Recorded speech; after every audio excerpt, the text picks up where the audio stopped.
Commander Valtrek stared at the data screen in his quarters aboard the survey vessel. His crystalline hands shook slightly as he reviewed the numbers for the third time that night. Something was very wrong with the planet they had just discovered, and he needed to be absolutely certain before presenting this to the Galactic Council. The ship's computer confirmed it again. Class 14 Deathworld. The classification system was only supposed to go up to Class 10. His crew had discovered something that should not exist. 3 weeks later, Valtrek stood in the Grand Chamber of the Galactic Council. Representatives from hundreds of worlds filled the curved rows of seats, their various forms of communication creating a low hum through the translation network. He had requested an emergency session, and now every eye, sensor, and detection organ was focused on him. Honored council members, Valtrek began, keeping his voice steady. My survey team has discovered an uncharted planet orbiting a yellow dwarf star in Sector 7G. What we found there defies all our understanding of planetary habitability. He activated the holographic projector. A blue and green planet materialized in the center of the chamber, slowly rotating. It looked almost peaceful from space. Beautiful, even. This world, Valtrek continued, has been classified as a Class 14 Deathworld. The chamber erupted. Voices overlapped in dozens of languages. Council member Priyanna, her purple tentacles coiling and uncoiling in agitation, demanded silence. Commander, explain yourself. Our classification system goes to Class 10. Even Class 9 worlds are considered uninhabitable nightmares. What you are suggesting is impossible. Valtrek pulled up the atmospheric data. The planet experiences temperature swings of more than 100 degrees in a single rotation cycle. Some regions freeze water solid, while others can cook flesh in minutes. The polar areas remain frozen year-round, while the equatorial belt experiences heat that would kill most known species within hours. He changed the display to show violent storm systems. The atmospheric dynamics create superhurricanes with wind speeds exceeding 300 standard units. These storms can destroy entire cities. They occur regularly, sometimes multiple events in a single season. More images appeared. The planet sits on unstable tectonic plates. The ground literally splits open without warning. Mountains of molten rock burst from the surface, spewing toxic gases and burning everything for miles. Ocean waves higher than our tallest buildings crash onto shores with enough force to obliterate structures. Ambassador Thorner, an elderly diplomat known throughout the galaxy for her wisdom and compassion, leaned forward. Surely nothing lives on this world. That's what I thought too, Valtrek said quietly. He switched the display to bioscan data. The planet hosts millions of distinct life forms. The biodiversity is unlike anything we have ever encountered. And most of these creatures. He paused, most of them are lethal. The hologram showed various creatures. Massive aquatic predators with rows of serrated teeth. Scaled reptilian beings that could crush metal with their jaws. Large mammals with claws like blades. Small creatures carrying enough venom to kill beings 10 times their size. The microbial life alone would be fatal to most council species within hours of exposure, Valtrek added. The air contains thousands of different bacteria and viruses. The water teems with parasites. Even the plant life includes species that can cause death through simple contact. Science Officer Mianna stepped forward to assist. The gravity is 1.3 times galactic standard. The atmospheric composition includes higher oxygen levels than most species can safely process. Radiation from the star reaches the surface in dangerous amounts. By every measure we have, this planet is hostile to all known forms of complex life. Then how did these creatures evolve there? Asked Council Member Drexer, his scaled head tilted in confusion. We do not know, Mianna admitted. But that is not the most disturbing discovery. Valtrek changed the display one final time. Now it showed cities. Roads. Lights covering entire continents. Structures reaching into the sky. Vessels moving through the atmosphere and space around the planet. We detected artificial signals, Valtrek said into the shocked silence. Radio transmissions. Digital communications. Mathematical proofs. Music. Art. There is an intelligent species living on this death world. A civilization. The chamber fell completely silent. Every being present struggled to process this information. Intelligent life had somehow evolved on a Class 14 Deathworld and built a technological society. It was impossible. It violated everything they understood about life and evolution. Ambassador Thorner was the first to speak, her voice filled with emotion. Then they need our help. Whatever catastrophe stranded these poor beings on that nightmare world, we must rescue them immediately. Imagine the suffering they must endure every day, just trying to survive. Council member Priyanna nodded her agreement. These survivors must be desperate. Perhaps they are the descendants of a lost colony, or an experiment gone terribly wrong. Whatever the cause, we have a moral obligation to save them. The vote was unanimous. The council would send a diplomatic mission immediately. They would offer sanctuary, assistance, and a new home far from the Deathworld that had imprisoned them for so long. Valtrek watched the council members file out, already making plans for the rescue mission. He looked back at the image of the blue and green planet still rotating in the hologram. Something about this felt wrong. The survivors had built cities. They had technology. They had sent vessels into space. They did not seem like beings barely surviving on a hostile world. They seemed like beings who had mastered it. But Valtrek kept this thought to himself. The council had made their decision, and he would follow orders. In 3 months, they would make first contact with whoever lived on that impossible world. 3 months had passed since the council's decision. The diplomatic vessel Harmony's Promise hung in orbit around the Deathworld, maintaining a safe distance from the violent weather systems that churned across its surface. Ambassador Thorna stood on the bridge, watching the planet below with a mixture of fascination and horror. "Begin broadcasting standard greeting protocols," she ordered. Communications Officer Delmar's fingers danced across his console, sending out messages in over 3,000 languages. Mathematical sequences. Universal symbols of peace. Music composed to be pleasing to most known species. They waited. 10 minutes passed. 20. Then the console lit up with incoming transmissions. "Ambassador," Delmar said, his voice strange. "We are receiving responses. Multiple responses. Dozens of them." "From different locations?" Thorna asked. "From thousands of locations," Delmar replied, staring at his screen. "They are answering in their own languages. Multiple languages. They are sending mathematical proofs back to us. Cultural information. Scientific papers. And..." He paused, "They are sending music too." Thorna moved to his station. The data streams were overwhelming. These were not the desperate cries of survivors begging for rescue. These were sophisticated, organized communications from an advanced civilization. "This makes no sense," Science Officer Mayana said from her station. "Running deep scans now. I am detecting organized population centers. Thousands of them. Some contain millions of individuals. I am seeing infrastructure. Power generation. Transportation networks. There are structures in orbit around the planet. Wait." She looked up, her face pale. "I am detecting vessels launching from the surface. They are coming up through the atmosphere." "Through that atmosphere?" Thorna whispered. "The storms alone should tear apart any vessel attempting ascent. Yet these beings were apparently doing it routinely." The xenobiology scans came back, and Mayana nearly dropped her datapad. "Ambassador, the bioscan readings are insane. There are millions of distinct species on that planet. Millions. The predator count alone exceeds the total population of most civilized worlds. And the dominant species, these humans, they live among all of it." "Show me these humans," Thorna ordered. A biological profile appeared on the main screen. Bipedal. 2 arms, 2 legs. Hair covering the top of their heads but not their bodies. Soft skin with no natural armor. No claws. No venomous glands. No obvious defensive features. "They look fragile," Delmar observed. "Looks can be deceiving," Mayana warned. "Their biology is adapted to extreme conditions. High gravity tolerance. Efficient cooling system through liquid secretion. Incredible endurance capabilities. And their immune systems." She shook her head. "Their immune systems are constantly fighting thousands of pathogens.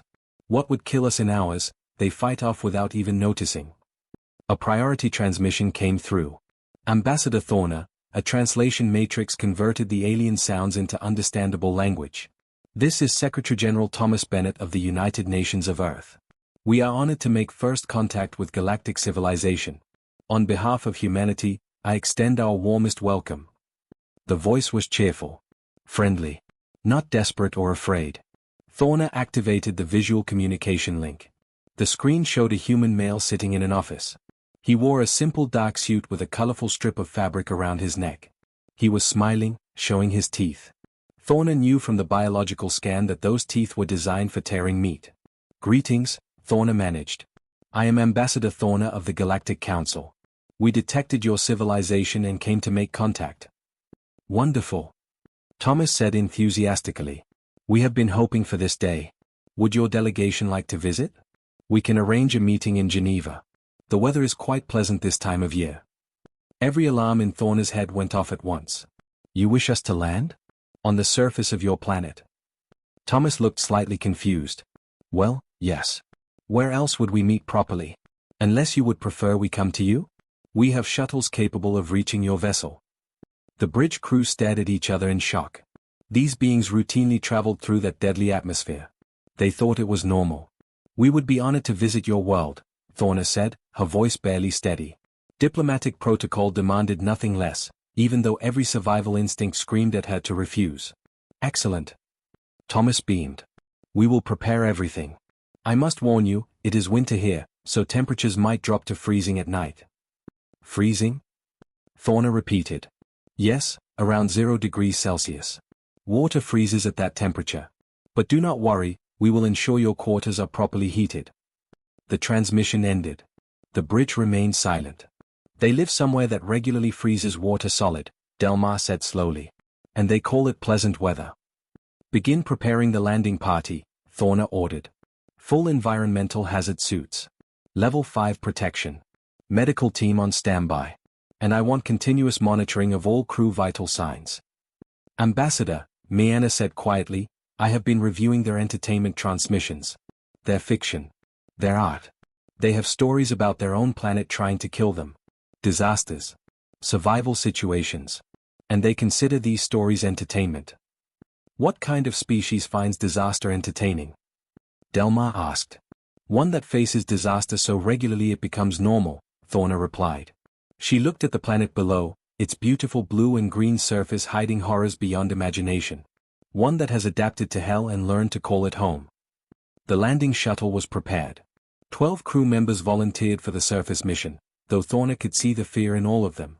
They would land in 48 hours at the designated coordinates in a place called Geneva. As the crew prepared, Thorna stood alone on the observation deck, watching the Deathworld turn below. Lightning from massive storms flickered across entire continents. Hurricanes larger than most space stations spiraled across the oceans. And somewhere down there, the humans were going about their daily lives, completely unaware that they were living in conditions that would be considered torture on any civilized world. What have we found? Thorna whispered to herself. In 2 days, she would have her answer. The landing shuttle touched down on solid ground in Geneva. The 12 members of the diplomatic delegation sat in their seats, none of them moving. Through the windows, they could see humans standing outside in the open air. No protective suits. No breathing apparatus. Just thin fabric covering their bodies. Environmental readings, Ambassador Thorna requested, her voice tight. Atmospheric toxicity level 7, the pilot reported. Microbial contamination level 9. Background radiation above safe limits. Gravity confirmed at 1.3 standard. Temperature is 4 degrees Celsius. Below water freezing point, someone whispered. Not quite, Miana corrected. But close enough to be lethal for most species. Thorna stood.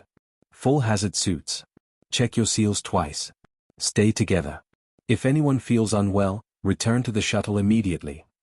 They emerged from the shuttle one by one. The humans waiting for them looked excited and friendly. One human male stepped forward, his hand extended in what their database identified as a greeting gesture. Ambassador Thorna. Welcome to Earth. Thomas Bennett smiled widely. I hope your journey was comfortable. Please, come inside where it is warmer. Warmer? Delmar muttered through his suit comm, it is already dangerously cold. They followed the humans into a large building. Inside, more humans waited. All of them were smiling. All of them wore only light clothing. A female human approached with a tray carrying small cups of steaming liquid. Would you like some coffee? She offered. Or tea? What is coffee? Thorna asked. A hot beverage made from ground plant seeds, the woman explained. It helps wake us up in the morning. Miana scanned the liquid with her handheld device. It contained stimulants. Mild toxins. Compounds that would cause heart irregularities in most species. And you drink this voluntarily? Thorna asked. Every day, the woman laughed. Sometimes several cups. Thomas led them to a conference room where a presentation was prepared. We thought you might like to learn about Earth. This is Switzerland, where we are now. Very moderate climate. Beautiful mountains nearby. The screen showed images of massive rock formations covered in frozen water. Those mountains look unstable, Delmar observed. Oh, they are quite stable, Thomas assured him. They have been there for millions of years. People visit them for recreation. Skiing, climbing, hiking. Recreation. Thorner repeated. In those conditions. It is fun. Thomas seemed genuinely enthusiastic. Though if you want real cold, you should visit Antarctica. Temperatures there can drop to -80 degrees Celsius. Every alien in the room checked their translators, certain something was wrong with the conversion. -80 degrees. That was weapons-grade cold. A torture method on some worlds. And beings live there? Miana asked. Not permanently, Thomas said. Just research stations. A few hundred scientists at a time. Just. A few hundred. Living voluntarily in conditions that would flash freeze most galactic species solid. The presentation continued. Thomas showed them images of Earth's wildlife with obvious pride. This is a great white shark. They can grow up to 6 meters long. These are saltwater crocodiles, very powerful bite force. Here are some grizzly bears, they live in North America. And these are hippos, they are actually quite dangerous despite looking peaceful. You consider these creatures dangerous? Valtrek asked. What do you consider safe? Well, most animals are safe if you leave them alone, Thomas replied. Though we do have some venomous species. Snakes, spiders, jellyfish, scorpions, some lizards, certain fish. The list went on. And on. Thorner stopped counting after 50 species. A sudden commotion outside the room made everyone turn. A small human child, no more than a meter tall, ran past the open doorway. Behind it bounded a furry creature with large teeth and claws. The alien delegation's training took over. Alarms blared from their suits. 3 members dove behind furniture. Delmar pulled out an emergency beacon. A human female ran into view. Biscuit. Come back here. I am so sorry, everyone. My daughter brought our dog to work today. That creature is your offspring's companion. Thorner managed, still pressed against the wall. The woman looked confused. Yes, Biscuit is our family pet. She is very gentle. Do you not have dogs on your worlds? We have creatures like that, Miana said slowly. We call them security predators. They are used by military forces. Oh, dogs can do that work, the woman agreed. But mostly they are just friends. We have had dogs as companions for thousands of years. Thomas seemed to realize something. Do our animals frighten you? I apologize, I did not think about that. To us, they are just normal wildlife. Normal, Thorner repeated faintly. A human in a white coat entered the room. Hello, I am Dr. Grace Miller. I was asked to explain human medical practices. She pulled up charts showing the human immune system. Every day, the average human encounters thousands of different bacteria, viruses, and other pathogens. Our immune systems fight them off automatically. We also use vaccines, where we inject weakened versions of diseases to train our bodies to fight them. You inject diseases into yourselves? Delmar asked. On purpose. Weakened versions, yes, Grace confirmed. It has eliminated many illnesses that used to kill millions of us.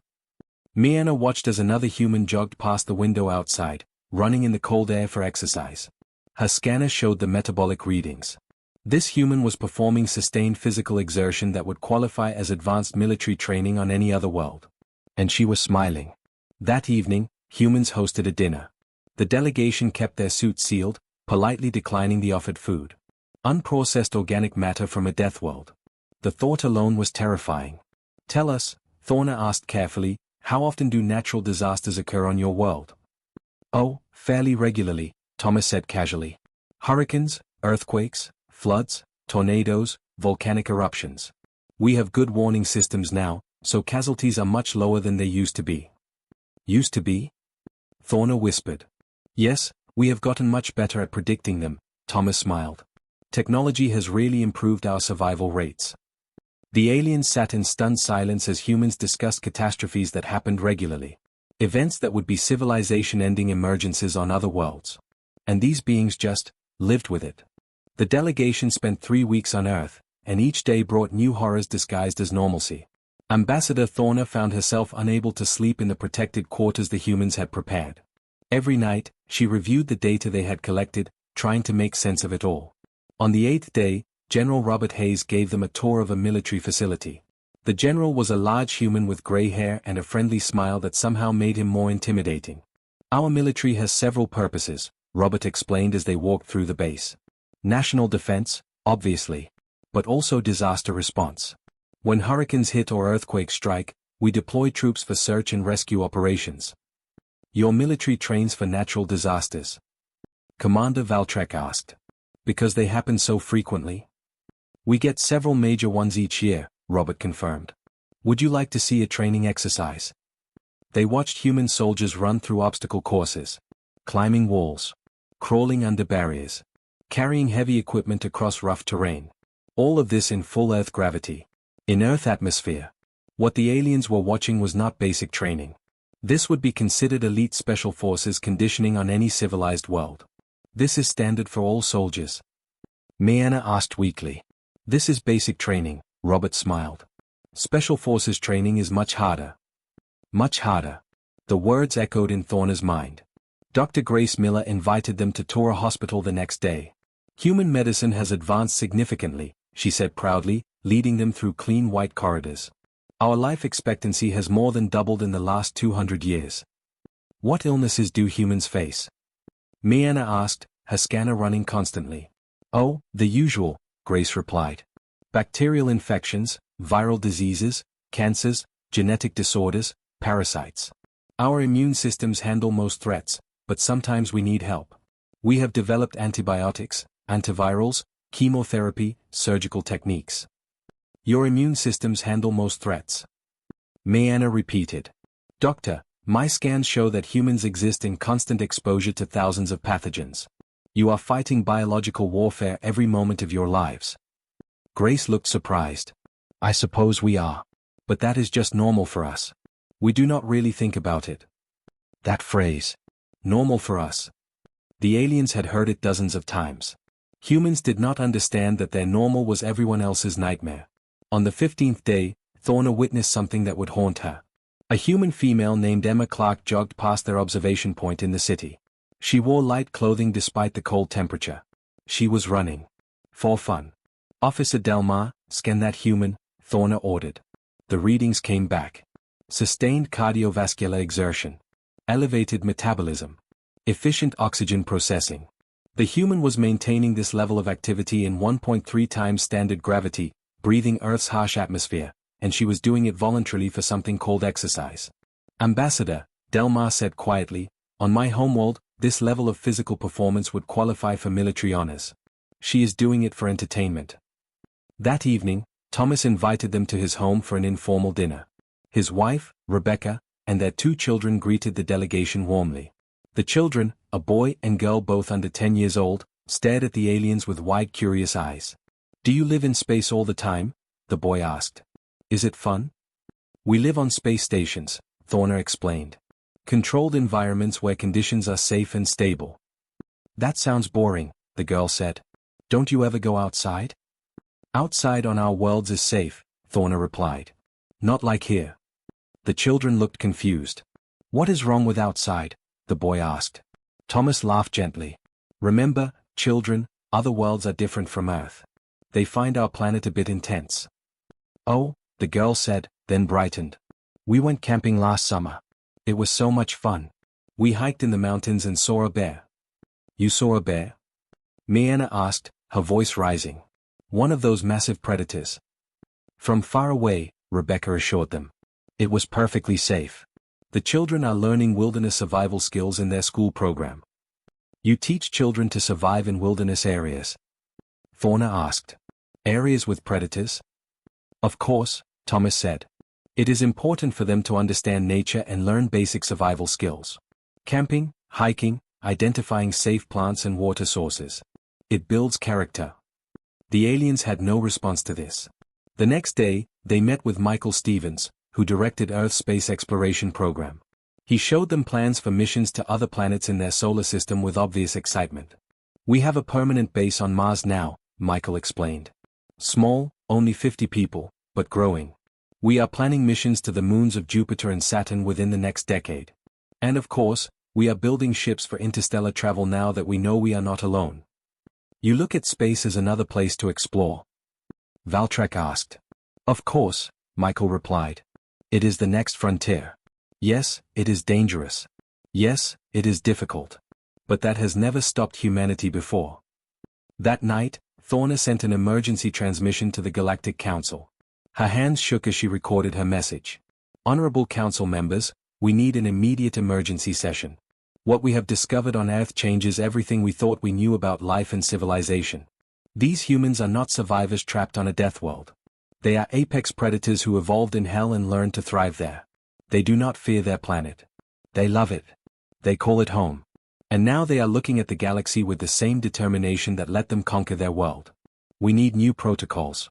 New classifications. Because humanity is like nothing we have ever encountered before. She ended the transmission and looked out the window at the human city below. Lights sparkled across the landscape. Vehicles moved along roads. Humans went about their lives, completely unaware that they terrified the entire galaxy. They thought they were normal. They thought they were weak and fragile. They had no idea what monsters they truly were. 1 year had passed since first contact. The Galactic Council chamber was filled beyond capacity. Representatives from every member species crowded the seats, the halls, even the observation galleries. Everyone wanted to hear the final decision about the humans. Ambassador Thorna stood at the center podium, older and wearier than she had been before visiting Earth. Honored council members, after 12 months of study, cultural exchange, and careful consideration, the Xenobiology Committee has reached its conclusion. Humanity represents the first confirmed case of what we are now calling a Deathworld species. Intelligent beings who evolved on a Class 12 or higher world and survived to develop advanced civilization. The chamber buzzed with conversation. In the years since first contact, humanity had become the most discussed topic in galactic history. Every news network carried stories about them. Universities created entire departments dedicated to studying human culture, biology, and psychology. The training video of human soldiers that Ambassador Thorna had recorded had been viewed over 50 billion times across the galaxy. Some species found humans terrifying. Others found them fascinating. Most civilizations felt both emotions at once. The Council proposes full membership for humanity, Thorna continued, with special provisions. Human quarters on all stations will be constructed as extreme environment zones. These areas will maintain Earth standard conditions, which most species will require protective equipment to enter. The vote was called. It passed with overwhelming support. Humanity was officially welcomed into galactic civilization. The transition happened faster than anyone expected. Humans adapted to galactic society with the same efficiency they applied to everything else. Within 6 months, human workers could be found on stations throughout Council space. But they were not working normal jobs. Humans quickly became the galaxy's specialists in everything considered too dangerous for other species. Search and rescue operations in hostile environments. Disaster relief on unstable worlds. Hazardous material handling. Mining in extreme conditions. Exploration of uncharted systems with unknown dangers. Tasks that other species needed years of training and specialized equipment to attempt, humans did with basic gear and casual competence. Commander Valtrek, now retired from active survey duty, found himself assigned as liaison to the human delegation. He spent his days trying to explain to worried council members that no, humans were not planning to conquer the galaxy. Yes, they really were that strong by accident of evolution. No, there was no way to make them less terrifying. One afternoon, Valtrek met Thomas Bennett at a cafe on Neutral Station 7. The station was designed to accommodate multiple species, with different atmospheric zones connected by transition chambers. The human section was avoided by most other species. Too much gravity. Too many potential pathogens in the air. Too intense. Thomas sat comfortably in Earth-normal conditions, drinking his coffee. Valtrek wore a full support suit just to sit across from him. You know, Thomas said thoughtfully, stirring his drink, everyone keeps telling us how dangerous Earth is. How tough we are. But honestly, we do not feel particularly special. We are just people living our lives. That is precisely what frightens us, Valtrek replied. His translator made his crystalline voice sound almost sad. You call yourselves fragile. You worry about being weak. But you are the only species in galactic history who looked at a Class 14 Deathworld and decided to not just survive but to build cities, create art, explore space, and call it all home. Thomas smiled. When you put it that way, I suppose we are pretty stubborn. Stubborn, Valtrek repeated. Yes. That is a good word for humans. 6 months after that conversation, a group of human schoolchildren took a field trip to a Class 5 paradise world called Sanctuary Prime. The planet was considered one of the most beautiful in the galaxy. Perfectly stable climate. No dangerous weather. No tectonic activity. Gentle native life with no predators larger than a small pet. Safe. Peaceful. Boring. The human children's guide was a kind being named Torvan, who had volunteered specifically to show young humans the wonders of a safe world.